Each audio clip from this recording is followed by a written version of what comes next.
Je m'appelle Sarah Bouchard, je suis autrice et je suis actuellement en résidence dans les bibliothèques de Saguenay. Tout le mois de février, j'étais dans la bibliothèque de La Terrière, qui est une magnifique bibliothèque. J'ai passé mes premières journées à faire de la recherche. J'ai déjà eu quelques belles discussions avec des gens qui sont venus me rencontrer pour partager des expériences de leur vie.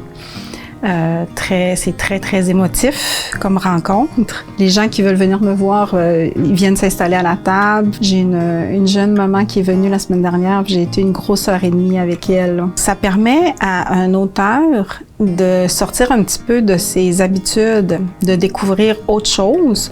Les bibliothèques de Saguenay offrent un milieu vraiment incroyable pour un auteur, hein, parce que ça nous met en contact avec différents publics. Et puis, quand on commence une résidence, on choisit un petit peu quelle couleur on va lui donner, quel sujet on va aborder, parce qu'au bout de ça, il y a un texte que je dois produire. Moi, j'ai choisi le sujet de la perte, toutes les différentes pertes qu'un humain peut vivre dans sa vie.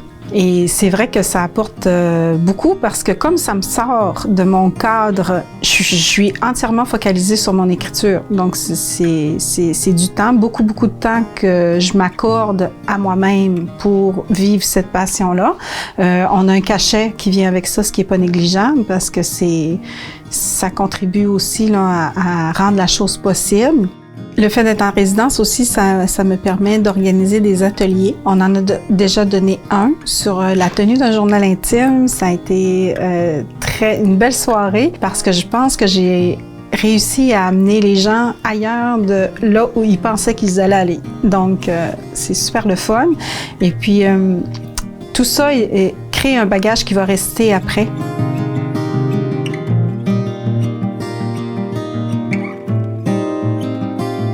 C'est une expérience qu'autrement, on n'a pas l'occasion de vivre. Ça nous déracine. En plus, les lieux des bibliothèques de Saguenay sont...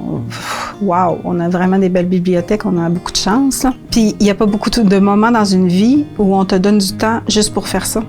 En discutant avec les personnes qui sont venues me voir, elles m'ont communiqué des histoires vraiment incroyables. Donc, c'est sûr que je leur ai demandé l'autorisation, voir si je pouvais utiliser ça dans mon écrit. Ce sera pas par rapport à l'idée principale, mais ça va venir se rajouter en complément. Il y a une personne qui m'a écrit pour me dire qu'elle avait été atteinte d'un cancer.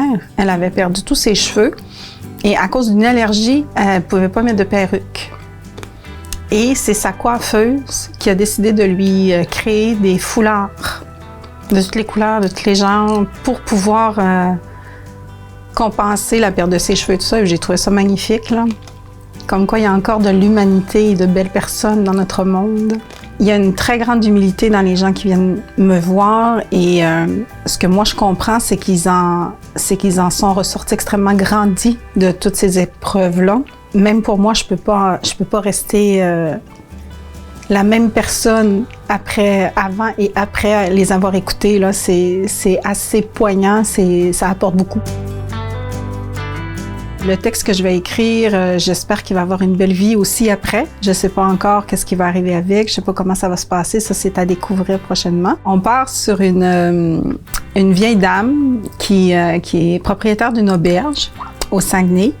Et elle a convié 4 personnes. Ces 4 personnes-là ont 4 personnalités différentes et ils ont tous vécu une perte dans leur vie. On va découvrir un petit peu quels sont les obstacles auxquels ils ont été confrontés et de quelle manière leur vie va influencer sur celle des autres. On est tous confrontés à un moment ou à un autre de notre vie, à des moments difficiles, des moments douloureux. On est dans une société aujourd'hui qui a tendance à vouloir vivre dans le bonheur éternel puis à fuir tout ce qui est souffrance, tout ce qui est douleur. Je suis pas certaine que c'est une bonne chose. Il peut y avoir quelque chose de beau et de grand, même quand on a mal, même quand c'est difficile, puis que ça sert à quelque chose. C'est pas de la souffrance qui est vaine, c'est pas quelque chose qui est perdu. Ça nous sert vraiment et ça peut servir aux autres aussi. C'est quand c'est sombre qu'on prend conscience de l'existence de la lumière.